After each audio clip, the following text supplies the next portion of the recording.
sun is shining on a new season. Princess the Bear, today we're at EPCOT, that experimental prototype city of tomorrow, yet again, because it's time to return to Sunshine season. Yes, the seasons are upon us and the menu has changed with your number one choice of foodie infotainment. We're here to dig up all the dirt so you don't have to. Remember, she's vegan.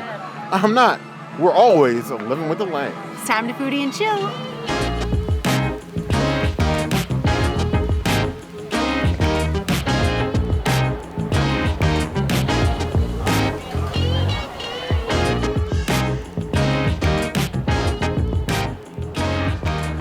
Sunshine Seasons, even though it is a seasonal-based restaurant, it always really has been. They feel they've got a touch of the regional along with the seasons. We got these brand new rice bowls on the menu. You have 3 variations of what's basically the same bowl with different fixings. This one is the pork carnitas. You have pulled pork carnitas with some peppers, pico de gallo, and cotija cheese on top of cilantro-lime rice with a little bit of black beans mixed in. But it is looking like a touch of Pecos Bill, a touch of, I would say almost a touch of like Backlot Express at Hollywood Studios. Just something else. It's different. They still have some like mainline entrees on the menu that haven't changed, but this new addition, we popped up today just because we really wanted to see how this fares. Now they do give you a decent bit of the pulled pork. They did sort of like lump it in there with like an ice cream scoop, so you may have to spread it around. Plenty of peppers. And do you ever notice like when you get peppers in like a meal, it's always majority green peppers? You know there are other peppers, right? I know they gave me some red, but like I could do with more red and less green. Yes. As always, being a bear, I had my doubts, you know? Sunshine Seasons has great potential, and we've been saying for a long time that it's time for this entire pavilion to get a refurb. It's owed it, especially with how busy it is. It needs a touch of like updating. Their kitchen is probably one of the most like underutilized modern kitchens in this park. Like it has a lot of new stuff. Most of the time, a lot of it doesn't get used. It's very modular in that way. But being able to pop out this new bowl, this one being pork, and they also have a beef, and they have a Sofrito tofu version, shows just like they have the skill to make different things and utilize different parts of the kitchen. So many of them just sit there and be shiny. This is one of those like rare things. The pork is seasoned very well. The rice, I wouldn't give it top tier, but definitely above most quick service grade. I don't even really mind the green peppers, like the smoked flavor they have in there. Tastes rather good. They got everything set up on like a station concept. Hopefully they can keep up like the freshness and consistency of that, so it's not just like sitting there, because they were just like in tubs covered for the most part. But they have everything that you need up there and plenty of rice. It's going to be a filling option, and Sunshine Seasons I feel like doesn't get enough credit for what it does. I know that Connections is over there all nice and pretty, brand new with shiny glass, but Sunshine Seasons is still over here doing the work, and they did the work on this bowl. I would give this a 3.75 out of 5 plus.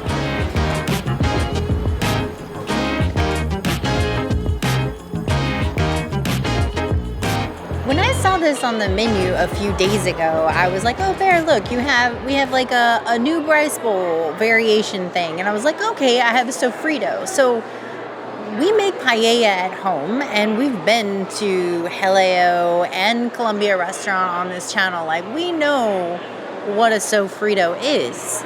Sofrito typically is a tomato base of like amalgamation of veggies that you use to create paella. It's like one of those base, like a sauce. It's not really a sauce, but it's like a pico, but a little more stewed type situation. It's just a beautiful, like almost like ratatouille maybe type combination of veggies. So when I saw plant-based sofrito, I was like, okay, it's going to be like a veggie mesh with cool plant-based feta that's on the description, and then rice and beans. Nowhere on the menu does it say tofu. So then when they were scooping the tofu, I was like, what is she? Is it impossible? Is it beyond? Is it Gardein? No, it is tofu. And then the other thing I want to just call out is that the cast member, it was clearly his first time making this, which, you know, it's a new item. I get it. And he did me a solid. I love him for this. He poured the rice and the tofu and the cheese. Then he realized he forgot the fajitas. So he put the fajitas on here, and then he put more cheese. And that is the way. That made me love him instantaneously. Cheers to the cast members. They are the magic. I would say the rice is just fine. It's not Persian approved. It's clearly somebody that is new to making rice, or it's instant rice, one or the other. It might be instant rice because it doesn't taste like the normal like jasmine rice that you get around Walt Disney World. The fajita veggies are okay.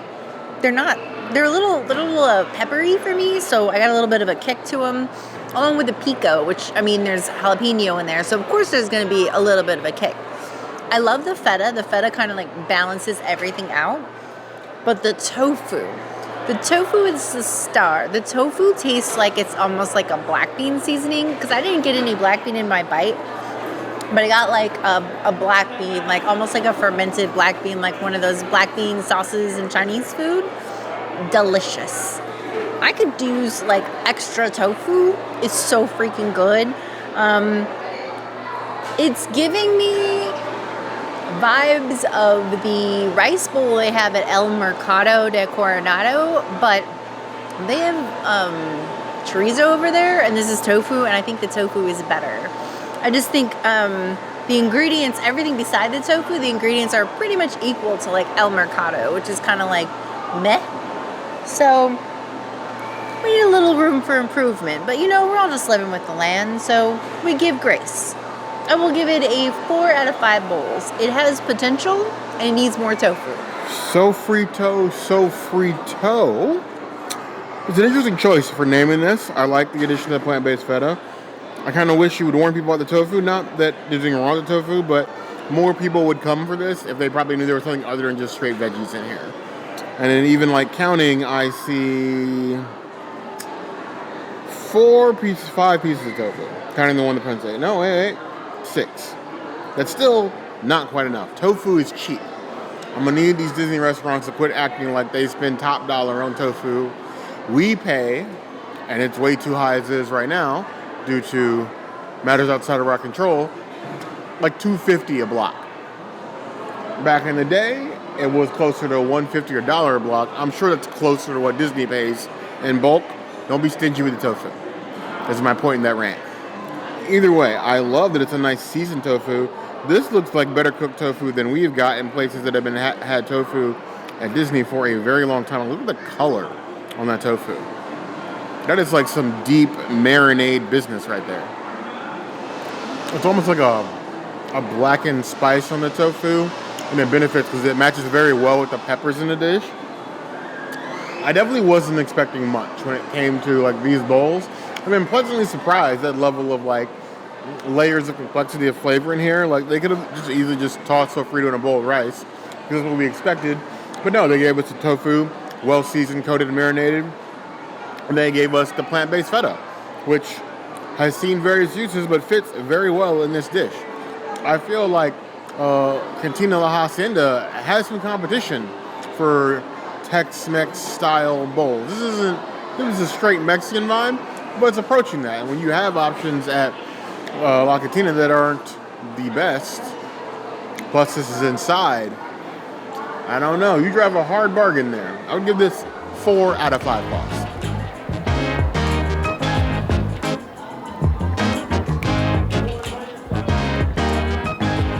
If you don't bathe Mousse at Sunshine Seasons, do you even EPCOT?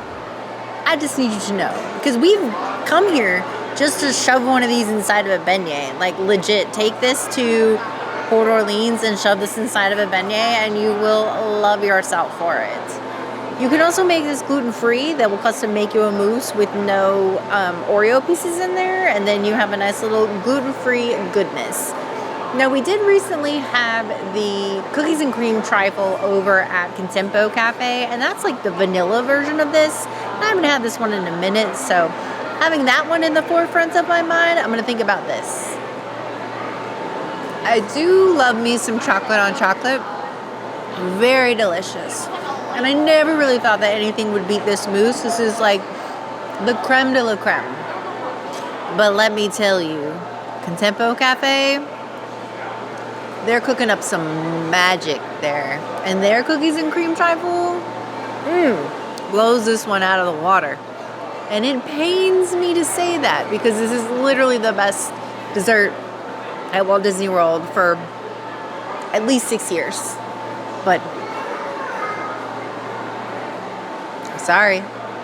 You know, they used to have a vegan cupcake here back pre-Pandy. It was like a blueberry stuffed cupcake. Delicious. I think they actually introduced it at the same time as this mousse, but then the mousse won over that cupcake. They should bring that cupcake back. Use some blueberries from Living with the Land. No brainer. This is still a 5 out of 5. Is it a Princessities item? It is the base for so many things, and probably the inspiration for my newest favorite vegan dessert. We always return to the good old-fashioned Bay Mousse. It is the OG of Sunshine Seasons, one of the surviving pieces of what this place used to be and what it used to deliver. They are coming back up again, but like plant-based desserts, if this ever leaves, we might hold a funeral. There might be like a procession, like a band blocking the street. It'll just be us like pretend playing the horns. But either way, we will be sad. We will cry. But dive right in. The key is to get all of the layers. Now you can eat it however you want. You can pick at the layers if you want. But for that true flavor, you want every single layer. So you want like mousse, cookie, mousse. All of it. For those of us that suffered through public school lunches, you know that there were days where you saw what was on the menu and they all sucked. And it's like, this is going to be an awful day for school lunch. But, you know, what choice do I have? This is what I have for the day. You just see like that one sparkling, shining dessert, like pudding day, or like the days where like you knew the brownies were actually going to be good because the lunch lady that was there actually cared. Or maybe that lunch lady liked you, so she went in the back and got you a fresh one. That's what Bay Mousse reminds me of. Those kind of good memories. It's a 5 out of 5 clause. On my Berry Necessities list, there's a reason why we always come back to this. The whole of EPCOT treats. You have Germany's chocolate and caramels. You have the patisserie line if you're willing to wait in that. You have whatever's going on at Connections. Most times it's just a waffle that's going to cut the roof of my mouth. You get the Liege waffle. You have the randomness that is Refreshment Outpost. This remains king or queen or supreme leader, ruler of them all.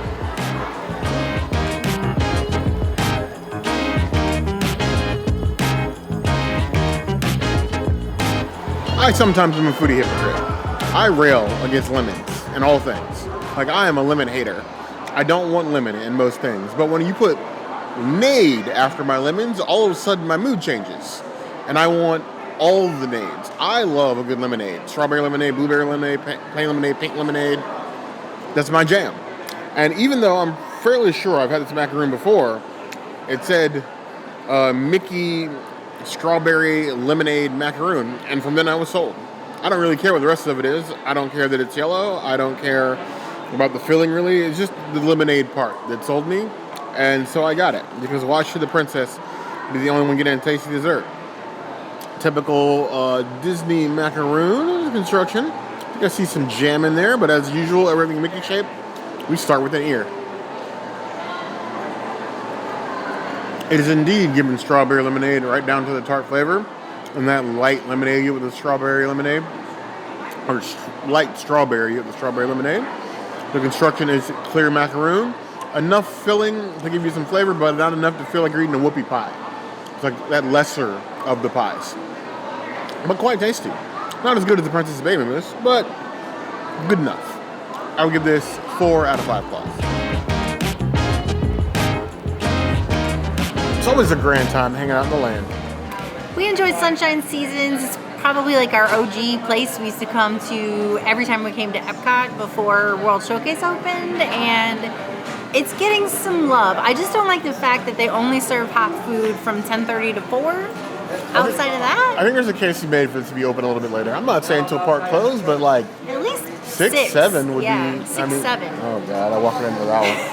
But at least that would be nice, especially to serve people here at the front of the park, because connections at night is kind of a mess. And this Yeah. place holds just as many people, if not fairly close to. Yeah. And the food, I would say comparable. Not better and not worse than comparable, even.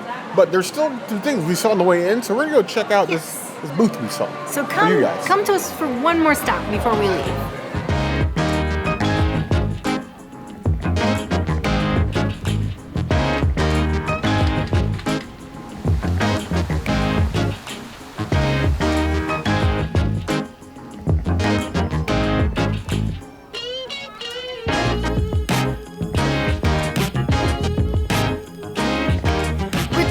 To Swirled Showcase for Diet EPCOT, EPCOT Light. I don't know, you guys said EPCOT, Crystal EPCOT. I like that one. EPCOT OG.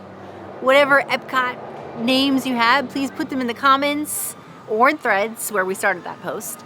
Chocolate, soft serve? Vegan.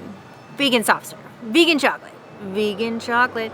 So right now they have chocolate, vanilla, tangerine, and blueberry. This is the only flavor at Swirled Showcase right now that is vegan. And the cone is and is not vegan sometimes. You just have to check when you come here. The thing I like about this chocolate is that it's not too rich. It's just like a nice light chocolate. The only thing it's missing is rainbow sprinkles. If it had rainbow sprinkles, I would be getting this every day.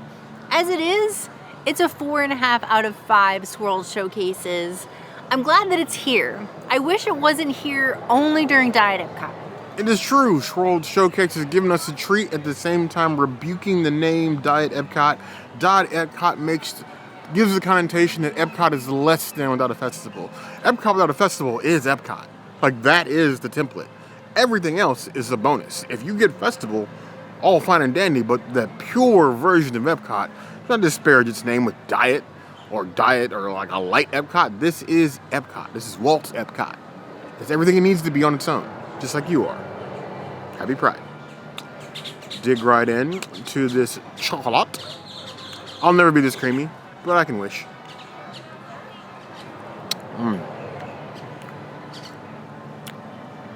Give vibes of those like field trips where you got like the chocolate cup with like the little tab on it and a little wooden spoon. I live for those treats.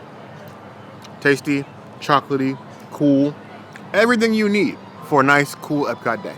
Give that a 4 out of 5 claws. I'm liking the rotation of flavors at Swirled Showcase. I had my doubts at first. Like, you're building this huge permanent booth here. Is it also going to sit closed all year like the rest of the festival booths do? But no, this is just Swirled Showcase and happens to have festival items. Much better use of the space, I think. We'll see if the poutine booth is the same. Give it a solid 4 out of 5 claws. This has felt like a nice seasonal update to all the things. Yes, thank you for coming on this quick little trip to EPCOT with us and getting some nice little EPCOT surprises. It's so nice when there's no festival, but also like you feel like you're missing something. It's kind of weird. Also, I actually saved some of my bay mousse so I could put it on the ice cream, and I was so into the ice cream that I didn't even do that. So now I have bay mousse that I get to eat later. Maybe I'll convince Bear to go get beignets and I can stuff it in a beignet. Bay mousse to go is always the best mousse. But we want to know what you guys think of the seasonal updates, the things that have popped up here Sunshine Seasons, and if there's anything that we missed or anything you'd like us to come back and try, by all means, the comments would be the place to find us. Hit that notification bell if you want to see other videos like this, and we have new videos 5 days a week, Monday, Tuesday, Wednesday, Thursday, Saturday. We'll see you soon. Be sure to subscribe and like this video. And if you don't comment, well, I feel like I've been using the water bear thing to death. So maybe Bear will just be a gator that is beached up on this really hot red flooring right here and just snaps at anyone that comes his way, especially strollers that nick his feetsies. I have been beached before. I don't know about the rest of it, but you heard the girl.